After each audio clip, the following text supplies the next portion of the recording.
What's good? Hi. Good evening. Thirsty Thursday.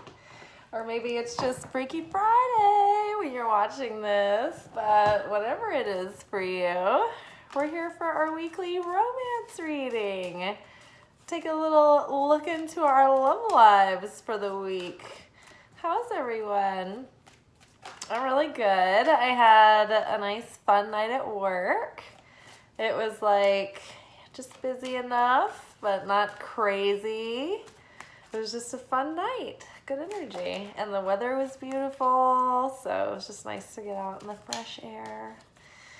And tomorrow I'm off and I'm having lunch with my mom. It'll be another beautiful day, hopefully. All right, let's see. What do we need to know? Holy Spirit, angel guides. I've been liking to work with Jesus and Mary Magdalene to draw in my soulmate. So let's see what Jesus and Mary Magdalene would have to say for us for this week. What do we need to know? Let us see. Ooh, love yourself first. Your self-respect makes you romantically attractive. So right off the bat, this week, we are going to benefit from turning our focus inward and not outward on the object of our affections or outward on the hunt, so to speak, or what have you, wherever you are in your romantic journey. We're going to turn that focus inward on ourselves, and we are going to follow up on the promises that we've made ourselves this week. We're going to focus on getting into those healthy routines. We're going to get caught up on house chores, laundry, all of those things. We're going to do things that nourish our soul. We're going to do things that nourish our body and our environment. We're going to take care of business. We're going to put some of our focus into our passion projects. And we're going to do things that make us feel good and make us feel alive and nourished and help us get more deeply in tune with ourselves. And we're also going to set aside some time on a daily basis for praying out loud, because we're knowing that we're starting to learn how powerful that is to actually state your prayers out loud. And we are going to reflect on a daily basis about how we are observing ourselves transforming and how we're overcoming our old patterns and how we are making goals to continue to transform and transcend so that we can have that inner peace start reflecting in our outer world. So we're putting all that focus on ourselves instead of chasing after love this week. We're just going to take all that energy and focus and instead direct it back towards us. Also, I would say that, excuse me, I'm getting over a respiratory thing, so I still have a little bit of a cough. When you start dating someone new, it's very tempting to want to like go all in and hang out all the time and say yes to every invitation. And what we need to do is we need to pace that a little bit and slow it down. And just know that the slower we go, the more steadily things can develop, and we're not going to like lose anyone or mess anything up right away by slowing everything down. We're actually going to improve the situation. I'm going to grab a cough drop. I splashed water on the floor. I'll deal with it later. I'm wild and unbridled. Who cares about water? All right, awesome. So we're loving ourselves first. Oh no, we got our card wet. I can't get this card wet because it's a discontinued deck. Excuse me. All right, where are we? What else? What else do we need to know for the week? Excuse me.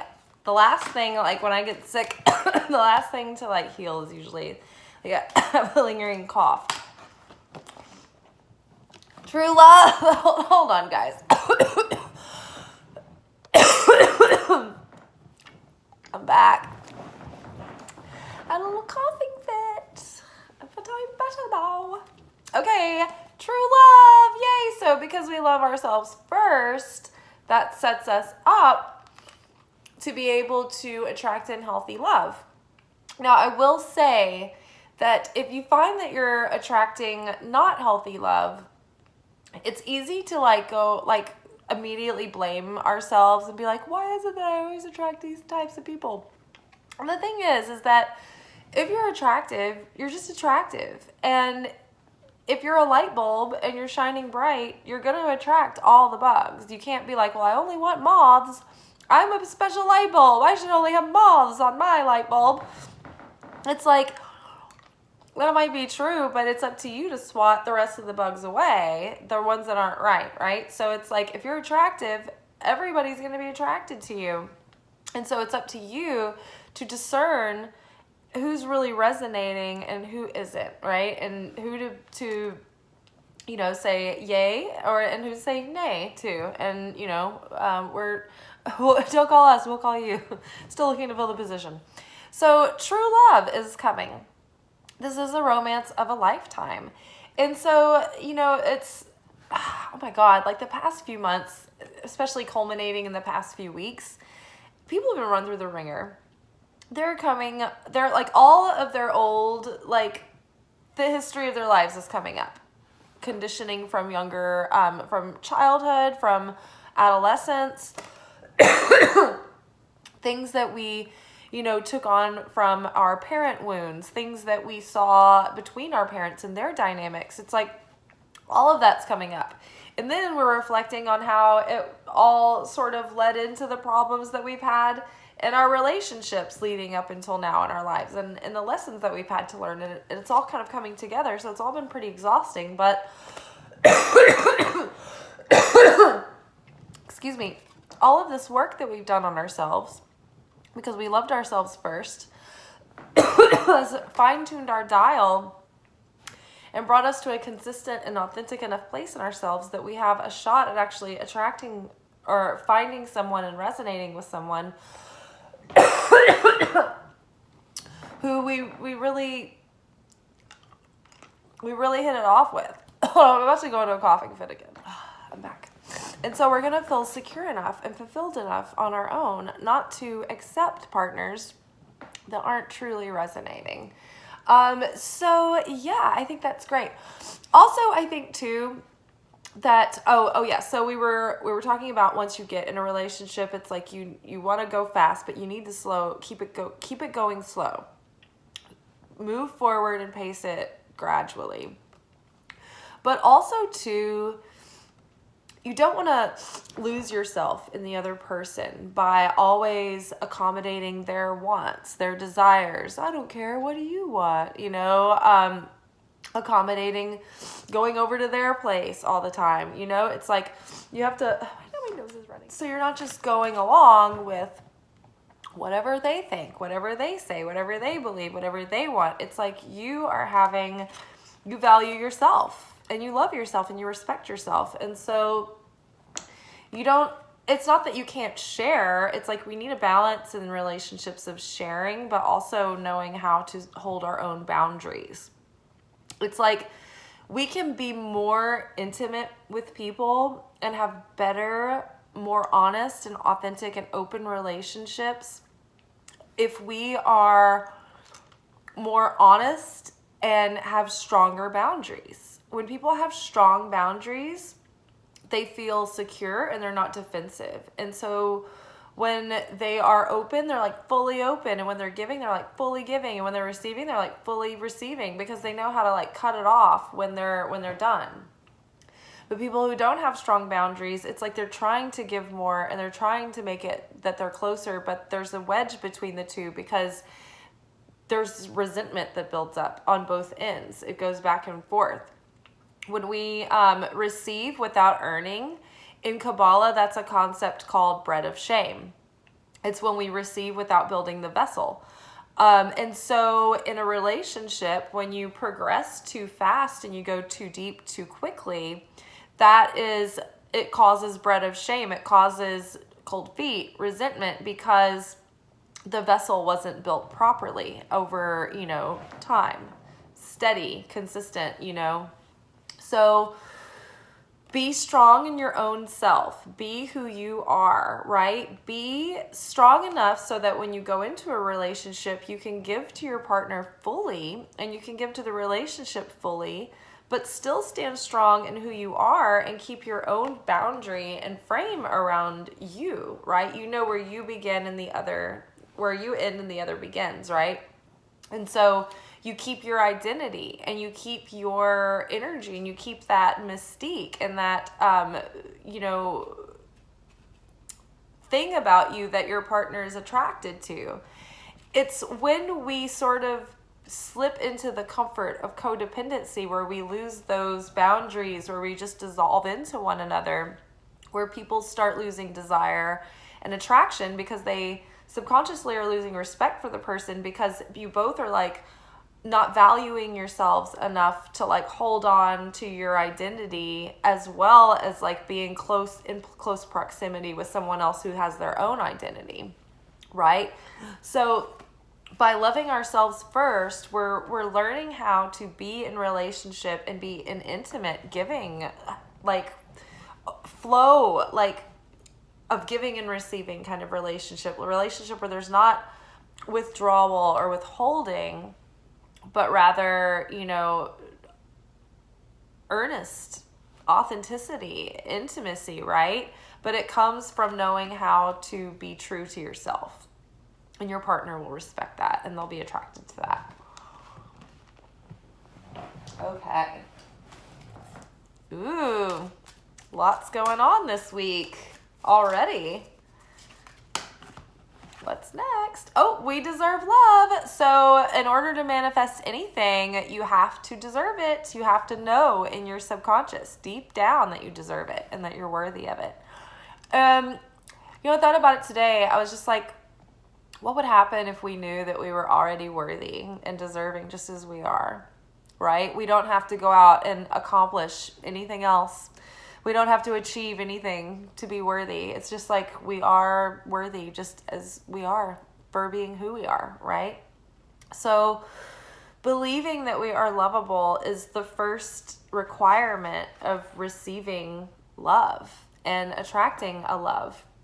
And so loving yourself first, when you really love yourself, you have to learn to discover all the subconscious ways that you have believed that you didn't deserve love, right? From old programming. It wasn't even that anybody ever said, like, you don't deserve love, but it's just the things that, like, our little child mind tells us, when we're galvanized in these situations and adults are around us and life is scary and confusing and overwhelming and we don't know what's going on. And the adults aren't being sensitive to the fact that we're so young and so impressionable, and they're just trying to take care of things and they're stressed out. And they haven't done all this work either. They're just like unconscious, like ricocheting bullets, right? Rough edges, rubbing up against one another. And so they say things that you overhear. It may not even be directly at you, or you feel a vibe like you're a burden or whatever. And so then you're like, oh, my needs don't matter. I want to make sure that the whole family doesn't fall apart, so I don't matter. I'm just going to go be easy somewhere and not cause a fuss.